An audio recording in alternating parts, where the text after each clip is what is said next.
Oke. Dipersilakan kepada Ibu Petri. Oke, baik, terima kasih Pak Septia. Pertanyaannya lebih terspesifik untuk Ibu Rina dari FMT Jabar yang tadi lebih mengupas tentang kurikulum merdeka ya Pak ya. Sebenarnya terkait curhat juga, saya guru kimia sudah 2 semester ini menjalankan kurikulum merdeka dengan modul ajar yang saya kembangkan sendiri sesuai dengan arahan Kemendikbud.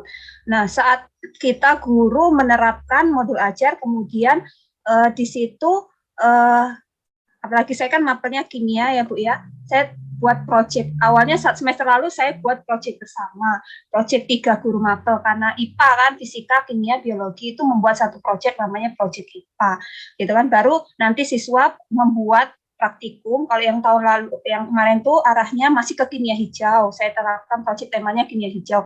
Nah, semester ini kimia ini nanoteknologi yang dipelajari untuk kurikulum sekolah penggerak di ini. Nah, permasalahannya katanya untuk kurikulum ini kan harus menggunakan diferensiasi. Jadi menerapkan pembelajaran kepada peserta didik sesuai dengan kompetensi dan karakter masing-masing.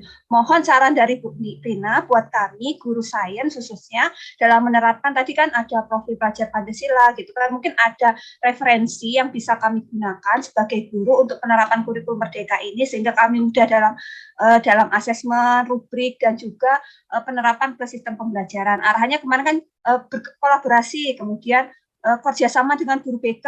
Kalau guru kimia kerjasama dengan guru BK, jadi tahu karakter siswa yang kinestetik cocoknya dengan proyek seperti apa, siswa yang audio seperti apa, gitu kan.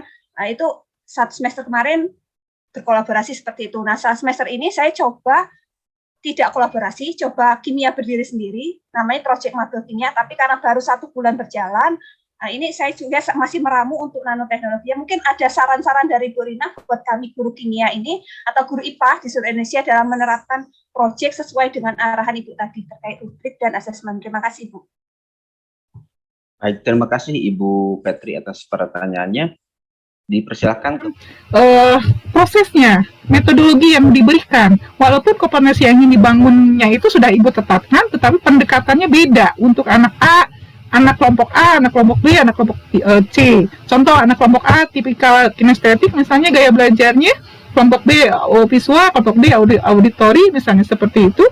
Ibu bisa lakukan pendekatan dengan menggunakan video, itu untuk anak-anak visual, lalu membuat simulasi, meminta mereka mensimulasikan sesuatu, gitu ya, itu anak-anak kinestetik misalnya, atau mungkin juga Ibu bisa minta mereka membuat suatu karya tulis bagi anak-anak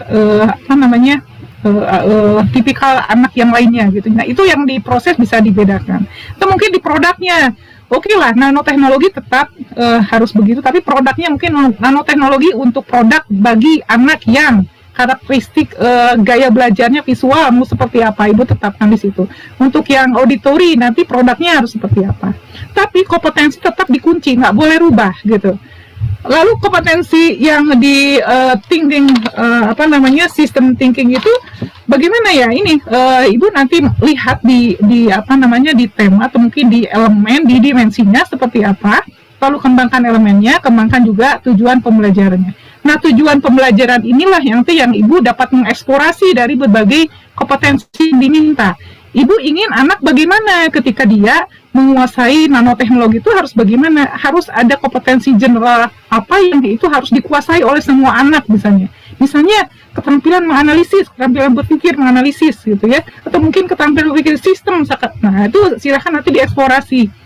Untuk dapat menjadikan indikator dan rubrik bagi assessment, maka Ibu eksplorasi dari tujuannya, dan tujuan itu Ibu ambil dari dimensi setiap kompetensi yang dibangun dalam satu pembelajaran proyek. Lalu tadi pertanyaan Ibu, nanoteknologi nyantolnya di mana? Ya, nyantolnya di poin tema nomor 4 kaitan dengan teknologi itu, Bu. Rekayasa teknologi ya, yang diberikan oleh Kemdikbud itu adalah inspirasi sifatnya. Jadi artinya nggak harus begitu. Ibu boleh kembangkan lagi kalau memang tidak tercover di dalam contoh-contoh yang diberikan oleh Kemdikbud yang sudah ada. Justru Ibu bisa ciptakan sendiri. Ibu nanti turunkan dari kompetensinya apa yang ingin dibangun melalui nanoteknologi, kemudian nanti Ibu kembangkan indikatornya dan sebagainya gitu. Contoh misalnya di kompetensi nanoteknologi, bagaimana kita melihat masalah pertanian, bagaimana ingin memperpanjang umur buah dan sayur melalui nanoteknologi seperti apa. Itu untuk tipikal anak yang mana? Misalkan untuk tipikal anak yang berbeda, kita bisa melakukan hal yang beda untuk objek yang sesuai dengan karakteristik atau minatnya. Itu yang bisa didiferensiasikan oleh Ibu gitu. Jadi tetap sekali lagi yang tidak bisa diferensiasikan adalah kompetensinya, kompetensi indikatornya, rubriknya. Tapi di konten, di pendekatan dan di produk Ibu bisa variasikan gitu. Demikian Ibu Fetri. Terima kasih. Baik, terima kasih Baik, terima Ibu. kasih. Ya, baik, terima kasih Ibu Rina. Selanjutnya saya akan